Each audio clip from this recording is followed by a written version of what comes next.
On August 11, 2005, Phillip Bennett stood on the floor of the New York Stock Exchange and rang the opening bell. Refco, the company he ran, had just completed one of the largest and most celebrated IPOs of the year, raising over $500 million from investors who believed they were buying into one of the most respected futures brokerages in the world. 8 days later, that company would be worthless, and Bennett would be under federal investigation. This is the story of how a lie hidden for over a decade unraveled in 8 days flat. Refco wasn't some obscure company nobody had heard of. It was one of the largest and oldest players in the futures and commodities trading world, handling billions of dollars in transactions for clients around the globe. It had survived market crashes, the 1987 crash, the Asian financial crisis, and had built a reputation as one of the more stable, trustworthy names in an industry known for volatility. That reputation is exactly what made the IPO so attractive. Investors weren't just buying stock, they were buying decades of trust. But underneath that trust, Bennett had been running a scheme for more than 10 years that was almost elegant in its simplicity. Refco had accumulated hundreds of millions of dollars in bad debt from clients who couldn't pay what they owed, debt that should have been written off as a loss on the company's books. Instead of reporting it, Bennett moved that bad debt off Refco's balance sheet and onto the books of a separate entity that he secretly controlled, right before each quarterly earnings report. Once the report was published and auditors had signed off, he'd quietly move the debt back onto Refco's books until the next reporting period, when the whole cycle would repeat. Every quarter, for over a decade, the company's true financial health disappeared and reappeared like clockwork, invisible to auditors, invisible to regulators, invisible to the investors who were about to hand over $500 million. The scheme worked because it exploited a basic weakness in how companies get audited. Auditors check the books at specific points in time, at quarter end and year end. If the debt simply wasn't there on the day they checked, there was nothing to find. Bennett wasn't hiding the debt through some brilliant technical loophole.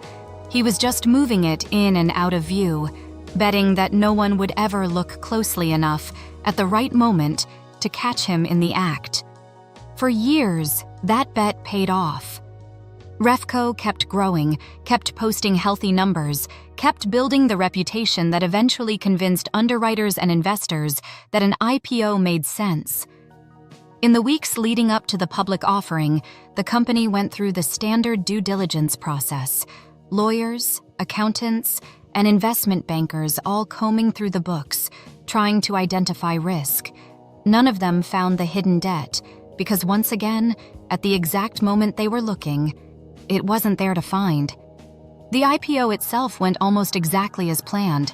Shares were offered, investors bought in enthusiastically, and Refco's stock even rose in the days immediately following the offering.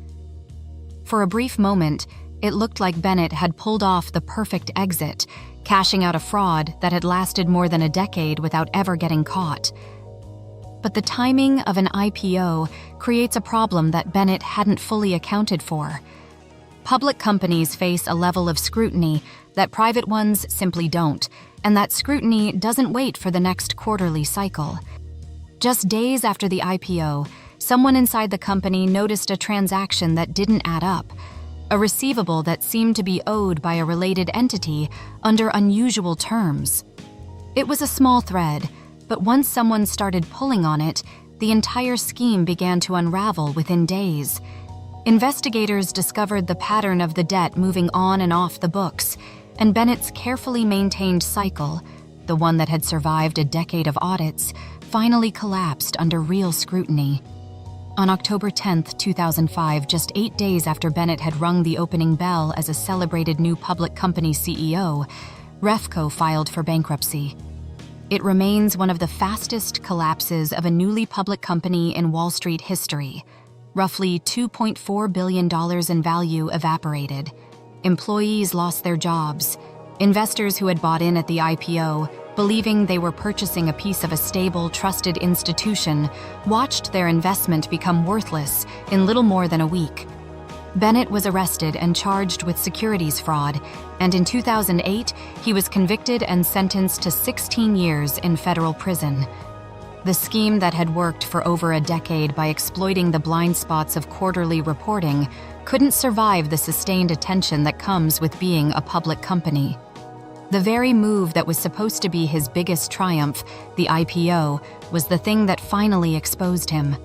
Refco's collapse became a cautionary case study in how due diligence can fail, not because investigators aren't looking hard enough, but because fraud built around timing can hide in plain sight for years if no one happens to look at exactly the wrong moment. It's a reminder that a company's public reputation, built over decades, can mean almost nothing if what's underneath it was never real to begin with.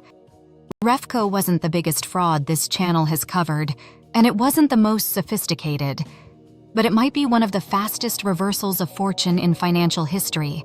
A company that went from ringing the opening bell to bankruptcy court in the time it takes most people to finish a work week.